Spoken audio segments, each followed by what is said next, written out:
Greetings, I'm Dr. Al Freeman, Education Executive for the South Wisconsin District. Welcome to NLSA How To for School Coordinators. This is Module 2, Episode 2 of the series. We'll be working through Standard 1 of NLSA with this episode, and I'm joined by Rob Lunek. Rob, one day I'll figure out your title. What is it? Which one do you want to use for this episode? Basically, I work on innovation and improvement for the district, and then get to do a bunch of other fun projects with Al that we kind of think up. So it's We always, call it the Hey Rob. yeah, that's what we call it. And also joined by Dennis Gerke. Dennis, you have multiple roles. Presently serving as the interim assistant director of accreditation for Lutheran Church Missouri Synod. Excellent. So you have some great experts here that are going to help and guide you through the National Lutheran School Accreditation. Protocol G is what we're focused on here. That's the base protocol for NLSA. And this episode is on Standard 1, purpose. Purpose, mission, vision, all of the foundational items for a Lutheran school. So why Standard 1 matters? Why does Standard 1 matter? It's really the foundation of all the other standards. Everything you do at your school really flows through your purpose. And so if you don't know exactly what your purpose is as a school, it's going to be hard to make decisions in personnel. It's going to be hard to make decisions for curriculum or for what to do with your building. It is the most important standard. It's why you as a principal really need to focus on it. You as maybe the coordinator of your accreditation need to focus on it. It's why it's the one you do together with the subcommittee. It's why the validation team does that one together when they first get to your school. It is the foundation on which everything else is really built. Why does your school exist? Why do you teach what you teach? And why do you do what you do? All flow out of your purpose statement. Whether you call that a mission statement or a philosophy statement or any other terminology for it, they're all come down to the purposes of why you exist. Every time I work with a school or do school board training or talk to principals or whatever the case may be, accreditation, I always say, how does that point back to your mission? So if you're making a decision, if you're making a budget decision, if you're making a staffing decision, if you're making a curriculum decision, how does that support your mission statement as a school? That should be your driver. So absolutely, Standard 1's your foundation, right? I like the last bullet point here. Purpose is not just a wall plaque. It must be visibly drive every decision, program, budget, curriculum, ministry activity. It should be your foundational item that, again, drives absolutely everything. And without that, that's where schools go astray often because it's not driven by the mission. And the more you stray from that in your decision-making process, the more difficulties you have in all of these areas. So Standard 1, biblical foundation here. Fix these words of mine in your hearts and minds. Teach them to your children. Talking about them when you sit at home, when you walk along the road, when you lie down, and when you get up. The purpose of Lutheran schools is rooted in making disciples, forming students in faith and learning. Every school document, policy, practice should reflect this calling. How do you do that? Well, you have to know what that is, and you have to actually live that. It's really easy to put that into the back of your mind and get stuck in the nitty-gritty of things and build things based on what's in front of you instead of focusing on your reason for existing as a school. And everything you do really does truly need to go back to that. This is not just something we're talking about because it's the standard. This is how our best performing schools continue to serve the communities that they're in and continue to tell kids about Jesus because they know that this is their purpose. All too frequently, this only in schools, many schools, this only comes up in the fifth year of your accreditation cycle that you need to review. It really should be a part of your faculty meetings. It should be a part of your board meetings. It should be a part of the discussions. And it's not just the person who or a committee that's working on this section. It should be something that flows from the thought process of everybody that's involved in that ministry opportunity. So we ask you as a school to examine your purpose, your mission, There's required responses. There's always required responses for each of the standards. Here in standard 1, there are 5 questions that you have to provide a narrative response to. And as the tip down there states, complete all 5 narrative responses before assigning any indicator ratings. The narrative responses are always, again, maybe the starting point of each of the standards, designed to get you to start thinking about that standard section, and the general indicators that will be ahead of you. Provide strong narratives, use specific evidence-based examples, not just general aspirational statements. And this is almost like a student who used to ask me all the time, well, how long does the paper need to be to get an A? How long does it need to be to get a B? How long are the narratives, and what are the expectations? These are general. I always recommend that these are done in paragraph form, and some other parts of the process you can bullet point and list things. But this is a description of how your school operates, and it really helps future readers, whether that's the validation team or national readers, to understand how God is working at your school. Yeah, you're providing context with these, and they need to be as long as they need to be, is really the answer there. There's no like, oh, you had 7 lines, you're good, you're going to score a 4. They need to be able to give information to the team who realize is there for 2 days. And so they only get the context they can gather in 2 days plus the context you give them. And that's why the link there is less important than the content. And your required responses are not evaluated or graded or anything by the team. It's to help them understand your school. Yeah. I always say long enough to cover the topic, but short enough to keep it interesting. So you don't need to inundate the validation team or anybody else, but it should definitely reflect who you are as a school. And that, therefore, is the strong narrative. Specifics, as Dennis said, no bullet points in those narratives. Should be paragraph form, should probably be at least 1 strong paragraph, maybe 2. It's not meant to be a paper of you need 5 paragraphs to cover this, and that's the expectation. So long enough to cover it, short enough to keep it interesting. There's always required evidence, and there's always a required evidence checklist. You see standard 1 here has 3 pieces of required evidence. What does that mean? And what do I do as a school coordinator, as a steering committee, and as a perhaps here subcommittee to make sure that I've covered the required evidence checklist? They're pretty self-explanatory there. Like, do you have a mission statement for your school, a written purpose for your school? Most of us do. Some of us will pull this out. You got a new pastor, a new principal. Oh, it's time to update the mission statement. That's really what we want everybody to get away from. We want it to be this thing that is a living, breathing thing you're currently working through. Not that you're changing it, but that it informs your decisions. And then that action plan from a previous accreditation, you're kind of given most of that by the team when they leave, and then you add it to what you have created from your self-study. And then the strategic plan, this parentheses, Bart, this is new-ish if you haven't gone through accreditation in the last few years. Is that accurate? That is correct. So, and again, it's easier than it seems here. You check the box that yes, we have it. If you don't have it, you better create it and find it. Yep. One of the two, and you upload it. So you upload your mission statement, the final school action plan from the previous accreditation. It says if applicable, because if this is your first time through accreditation, you don't have one. Right. That's the NA for that. But if you've been through accreditation before, the expectation is you upload it. It has to be there. It's required evidence.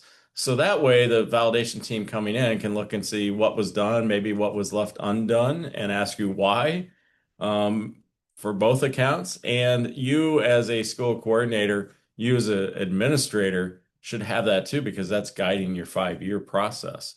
And then the, as Rob said, strategic plan, fairly a new item with accreditation, but it's asking you to, as a school, set direction, have a strategic plan. So your strategic plan incorporates that school action plan, and then you add that in the areas of the strategic plan. As a school, that's your roadmap for the next 5 years. This strategic plan is probably where the most questions come up as people go through section 1, because it is new. to this protocols. I usually tell schools it could be a variety of different things.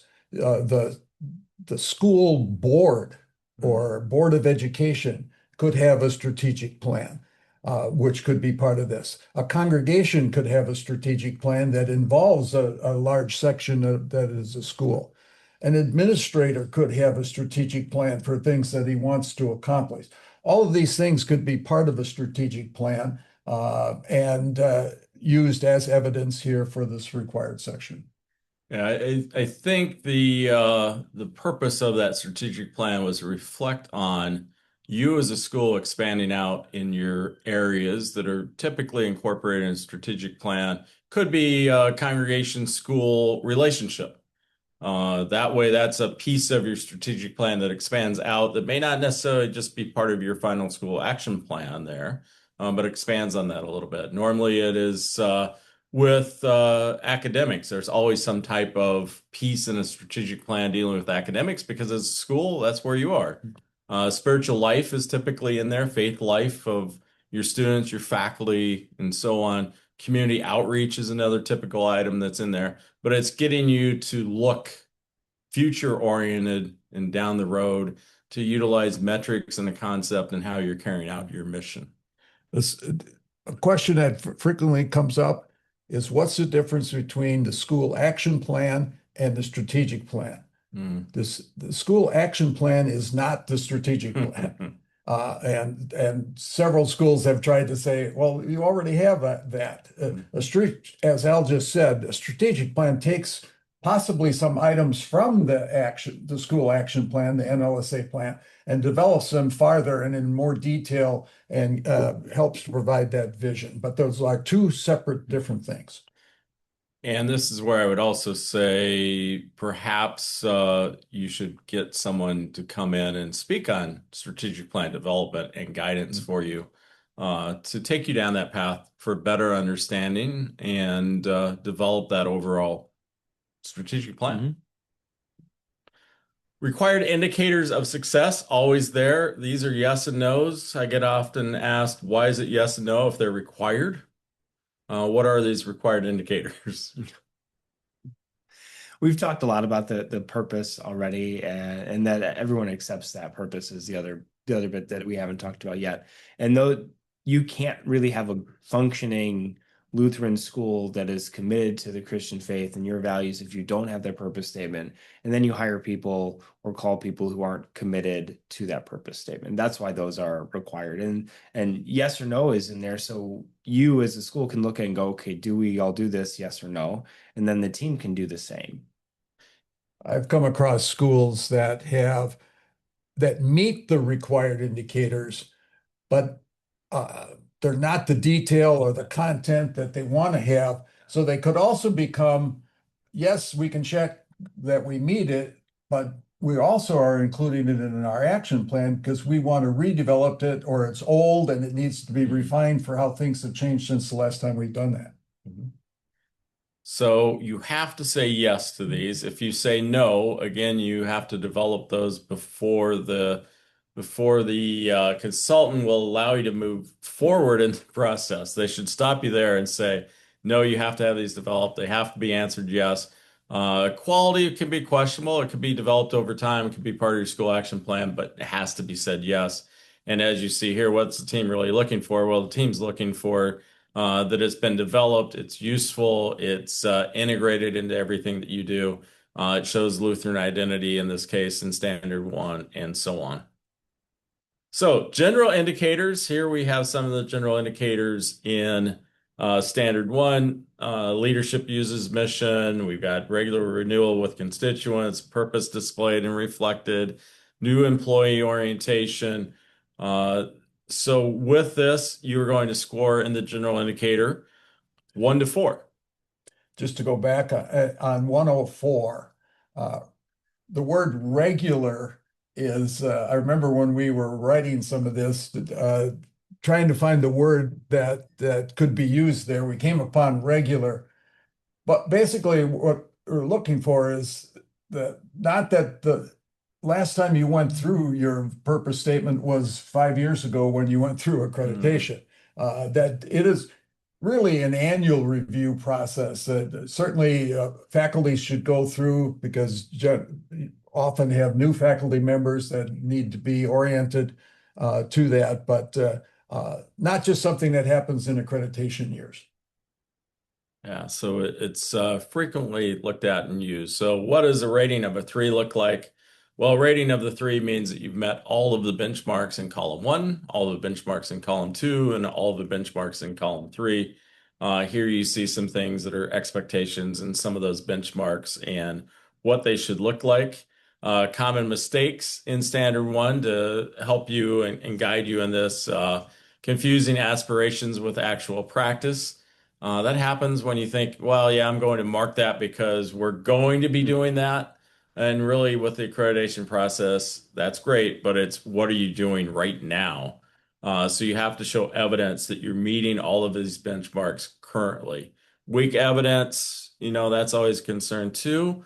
You might be meeting it at the bare minimum, which really is okay for the column 1 and column 2. Column 3, maybe column 4, you should really show evidence that it's really embedded and it's being done. Don't skip the required responses. Make sure that you include stakeholders in reviewing things and they're part of the subcommittees and so on. And make sure that you understand each of the general indicators and what's being looked for. Frequently, concern that comes up is in the no stakeholder involved in the purpose. Sometimes a consultant comes in and works with 2 or 3 people to develop your purpose statement, but the parents weren't involved. Many times, sometimes even faculty's not involved, and you're looking to get as much involvement on a regular basis as you can in there. Yeah, and really, and I'll say these general indicators are set up to be foolproof in a way. Do you meet that benchmark in column 1? Yes or no? Do you meet the next benchmark in column 1? Yes or no? And if you answer yes, you keep moving down the path. If you answer no, that's where you stop. So, validation team interview questions, again, staff members, board members, parents. This is what you can expect the validation team to be asking when they meet with your staff, when they meet with the board, they meet with the parents and students. So have an idea of what the validation team is looking for, what they're trying to pull out, understand their work as a team, and help your staff members and board members and parents understand that as well. So talk with them about the accreditation process, why you're doing it, what it looks like, that validation team members will be there. They'll be doing focus groups and asking the questions. So again, they have knowledge, they're involved in the process, they understand the why. I remember serving as a captain on a team, and we met with the board members, and we asked about this purpose question. Can you tell us about what the purpose is? And I remember a member saying, "Oh, yeah, it's written in that folder over there in the corner, but I don't remember exactly what it says."